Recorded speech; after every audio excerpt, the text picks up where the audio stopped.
Shalom, selamat pagi Bapak Ibu Saudara terkasih di dalam Kristus. Pada inspirasi pagi ini saya ingin membawakan judul bagaimana kita melangkah bersama Yesus. Banyak sekali rintangan dan halangan-halangan atau tantangan ke depan yang harus kita hadapi. Tetapi kita mau belajar bagaimana kita harus tetap kuat untuk kita dapat bertahan untuk menghadapi tantangan-tantangan ke depan. Kita mau belajar dari salah satu kisah sosok Alkitab, Daud, di mana pada saat itu bangsa Israel akan berperang melawan bangsa Filistin. Di saat bangsa Israel melihat apa yang akan dia hadapi adalah seorang Goliat yang berperawakan tinggi besar dan berpengalaman berperang, bangsa Israel sangat ketakutan dan berlari. Kita dapat melihat di dalam 1 Samuel 17 ayat 24. Di sana dikatakan, ketika semua orang Israel melihat orang itu, larilah mereka daripadanya dengan sangat ketakutan. Bangsa Israel pada saat itu melihat tantangan yang begitu besar yang mereka hadapi. Mereka sangat ketakutan, mereka berlari.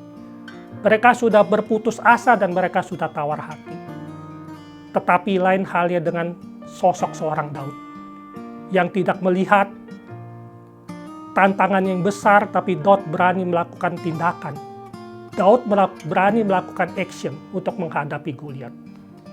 Saya percaya Daud bukan seseorang yang hanya bermodalkan nekat saja untuk melawan Goliat. Tapi kita mau belajar beberapa teladan dari Daud yang kita mau pelajari pada pagi hari ini. Yang pertama adalah Daud tidak tawar hati dan Daud tidak berputus asa melawan Goliat. Di sini dikatakan di dalam 1 Samuel 17 ayat 32, berkatalah Daud kepada Saul, janganlah seseorang menjadi tawar hati karena dia, hambamu ini akan pergi melawan orang Filistin. Daud menghadapi tantangan yang besar di depan mata, dia tidak berputus asa, dia tidak tawar hati. Tapi dia mau melakukan action. Saya sangat percaya, Daud berani melakukan action karena Daud sangat percaya kepada Tuhan dan Daud mau mengandalkan Tuhan. Teladan Daud yang kedua adalah yang mau kita pelajari adalah Daud mau bertindak. Daud mau melakukan tindakan dengan iman. Daud mengandalkan 100% kepada Tuhan dan Daud menyerahkan kepercayaannya penuh kepada Tuhan. Di dalam 1 Samuel 17 ayat 45-46. Tetapi Daud berkata kepada orang Filistin itu, engkau mendatangi aku dengan pedang dan tombak dan lembing. Tetapi aku mendatangi engkau dengan nama Tuhan semesta alam, Allah segala barisan Israel yang kau tantang itu. Hari ini juga Tuhan akan menyerahkan engkau ke dalam tanganku, dan aku akan mengalahkan engkau dan memenggal kepalamu dari tubuhmu. Hari ini juga aku akan memberikan mayatmu dan mayat tentara-tentara orang Filistin kepada burung-burung di udara, dan kepada binatang-binatang liar, supaya seluruh bumi tahu bahwa Israel mempunyai Allah. Saya sangat percaya Daud mau berjalan melangkah bersama Yesus. Dan dia sangat percaya sekali di saat dia berjalan bersama Yesus.